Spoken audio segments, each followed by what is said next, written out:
দেখো এইখানে এই এরিয়াটা, এই জায়গাটায় বাচ্চাটা দিয়েছিল। এবার সেই ভৌতিক ঘটনাটা বলবো, আগে প্লেসটা দেখে নাও যেখানে আমরা আগে থাকতাম। ওই সেই আমাদের বাড়ি যেখানে, ওইখানে কিন্তু প্রেত আছে ওই বাড়ির মধ্যে।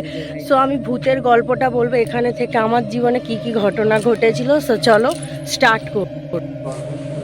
তো 2020 সালের ঘটনা, যেটা এই কুকুরটিকে ঘিরে ঘটেছিল, তোমরা দেখতেই পাচ্ছ।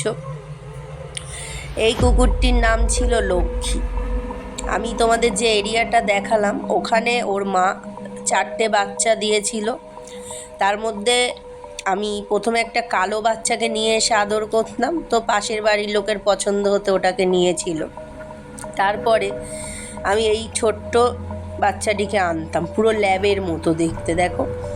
তো একে আমি 2-3 বার এনে আদর করেছি, খাইয়েছি, তারপর আবার ছেড়ে দিয়ে এসেছিলাম। পুষবো বলে সেরকম কোনো চিন্তা ভাবনা আমাদের ছিল না।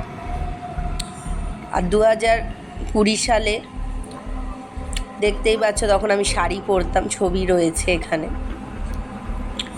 তো কুকুরটি ওরকম মাঝে মাঝে আনতাম, আবার রেখে আসতাম। তো একদিন আমি, বাবা আর মা 3জনে বেরিয়েছিলাম বাসদ্রোণীতে, তখন আমাদের স্কুটি ছিল। তো বেরোনোর পরে আমরা বাড়ি এসে দেখছি ঘরের মধ্যে এই লক্ষ্মী কুকুরটি ছোটাছুটি করছে, ঘুরছে। তো আমরা অবাক যে এত ছোট বাচ্চা এই সন্ধ্যের টাইমে একা একা বাড়ি চিনে কি করে চলে এলো। ও বাড়ি আমাদের বাড়ি চিনেই চলে আসতো। অনেক বাড়ি ছিল সেখানে ঢুকতো না, কিন্তু আমাদের বাড়িতেও ঠিক ঢুকে যেত।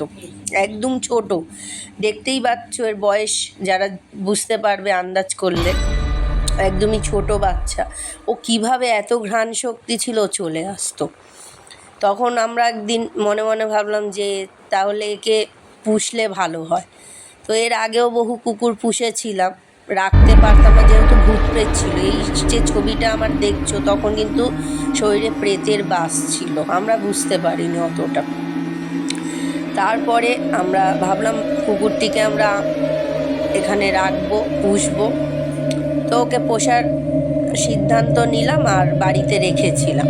তো ও কী করতো, বেঁধে রাখলেও থাকবে না, ও ঘরে খোলামেলা অবস্থায় ঘুরতো। আর গেটটা যেহেতু খোলা ছিল, কোলাসিবল গেট ছিল, তো ওখান থেকেও ছোট্ট তো বেরিয়ে যেত। ও কখন বেরোতো সেটাও ভাবো।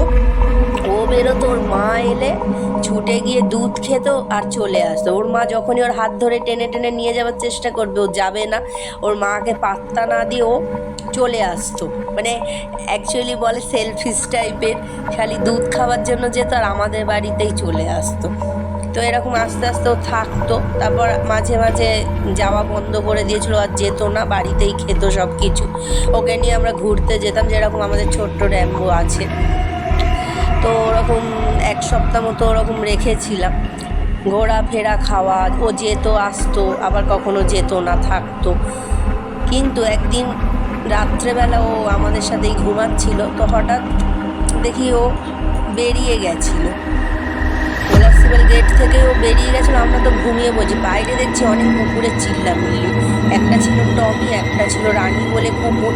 তো বাবা গেট খুলে যে ওকে ছাড়াতে যাবে, তার মধ্যেই অবস্থা খারাপ করে দিয়েছিল। আমার বর আর বাবা গেট খুলে যখন ওকে ধরতে যাবে, তো ওরা দুজন মিলে ওকে ছিঁড়ে দিয়েছিল।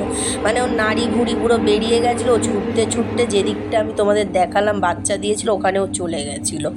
তারপর তো আমাদের মন খুব খারাপ ছিল, যেহেতু একটা প্রাণীকে পোষার পর ওরকম দৃশ্য। তখনও ভূত ছিল বাড়ির মধ্যে। তারপর অনেক রাত, যখন মাঝরাতের দিকে, তার আগে আমার বর আর বাবা গিয়ে দেখছে যে ও ওই অবস্থায় ওখানে চলে গেছে আর নাড়ি ভুঁড়ি সব বেরিয়ে গেছে। এসে ঘরে বলতে তো সে আমার মন খারাপ হয়ে গেছিলো। তারপর যখন রাত 3টের সময়, আমরা ঘুমিয়ে পড়েছি আবার ওরকম কথা বলতে বলতে মন খারাপ করে, 3টে, 2:30 থেকে 3টের মাঝামাঝি দেখছি কুকুরটা আমাদের ঘরের মধ্যে এসে বাবাদের ঘরে, মানে সামনে মা আর বাবার ঘর ছিল, ওখানে ঢুকে বাবা বাবা করছে। এবার আমরা বলি কোথা দিয়ে বাবা বাবা আওয়াজ আসছে, একদম স্পষ্ট মানুষের মতো বাবা বাবা বলে ডাকছে। তারপরে আমরা বুঝতে পারিনি, ভেবেছি হয়তো ঠিক আছে, কিন্তু বাবা বলছে একে তো দেখলাম নাড়ি ভুঁড়ি বেরিয়ে গেছে, পুরো একদম ছিঁড়ে নিয়েছিল, তাহলে এটা কী হলো। যাই হোক, কোনো অসুবিধা নেই, তাহলে হয়তো আমরা ভুল দেখেছিলাম, মনের ভুল থাক। ও এসে এবার আমাদের সঙ্গে ছিল, যেরকম নর্মালি খাওয়া দাওয়া ঘোরা সবই 2-3 দিন ছিল। তো একদিন একটা রোববার দিন আমরা মাংস নিয়ে এসেছিলাম, তো বাবার সাথে খেলতে খেলতে ও নাকি পুরো দাঁত বসিয়ে রক্তপাত করে দিয়েছিল। আর মাংসটা দেখে ও যা করছে যেন আকর্ষিত হচ্ছে মাংসের প্রতি, সে বীভৎস হিংস্র গর্জন করছে। তখন তো বুঝতে পারিনি, তারপরে ও ছিল, ওর জামা কাপড় বানিয়ে দিয়েছিলাম। তারপর একদিন আমাদের কি মন হলো যে আর রাখবো না, তো ওকে নিয়ে ঘরের মধ্যে অনেক অশান্তি হতো যে দূর কে পুষবে, কে পটি করাতে নিয়ে যাবে। তো একদিন ডিসাইড করলাম ওকে ছেড়ে আসবো, তাও মন চাইছিল না। তারপর আমরা আমি আমার বর স্কুটি নিয়ে গিয়ে একটা জায়গায় ছেড়ে এসেছিলাম, কিন্তু মন চায়নি। পরে ওখানে গিয়ে খোঁজ খবর নিয়েছিলাম, কুকুরটাকে কেউ দেখেনি। কিন্তু একদিন আমি ওই রাস্তা দিয়ে যেতে যেতে হঠাৎও দেখেছিলাম ওরকম টাইপেরই একটা কুকুর, কিন্তু ওখানে পরে জিজ্ঞেস করতে বলছে আমরা কোনো কুকুর পুষিনি। ওকে যখন আমরা ছেড়ে এলাম, ছেড়ে ঘরে যখন চলে এসলাম, তখন তো আমার মন মেজাজ খারাপ, কেন আমার মধ্যেই প্রেত ছিল, আমি বেশি কাঁদছি। আমার বর বলছে থাক, যা হবার হয়েছে। তারপরে দেখলাম রাত্রে যখন আমরা ঘুমিয়ে পড়েছি, পুরো গা যেরকম কুকুর যেরকম গা ঝাড়া দিলে একটা আওয়াজ হয়, সেরকম মনে হচ্ছে ঘরের ভিতর কেউ ঘুরছে, গা ঝাড়া দিচ্ছে। আমি ভেবেছি যে ও কি আবার ফিরে এলো, রাস্তা চিনে, কারণ ওর তো ভালোই ঘ্রাণ শক্তি ছিল। তো ওরকম আওয়াজ 2-3 দিন ওরকম হয়েছে। তখন হালকা হালকা মানে ভূত প্রেত যে আছে এটা বিশ্বাস করতাম বা বুঝতাম। তো মা বলছে ও মনে হয় মরে গেছে, ও ভূত হয়ে চলে এসছে, এরকম বলে হচ্ছে। তো ও কিন্তু আগেই মারা গেছিল।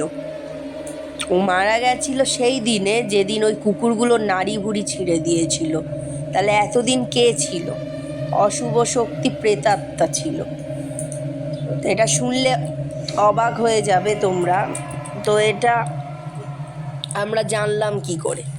শিবধামে যাবার পরে 2021-এ তো গেছিলাম, তারপর তখন অত মনে ছিল না। তো আগের বছর আমি গুরুদেবের কাছে জিজ্ঞেস করলাম, গুরুদেব বলল ঘটনাটা তো রাতে হয়েছিল, আর ওকে তো যেগুলো যেগুলো হয়েছিল সেগুলো পুরো ডিটেলস গুরুদেব বলে দিল।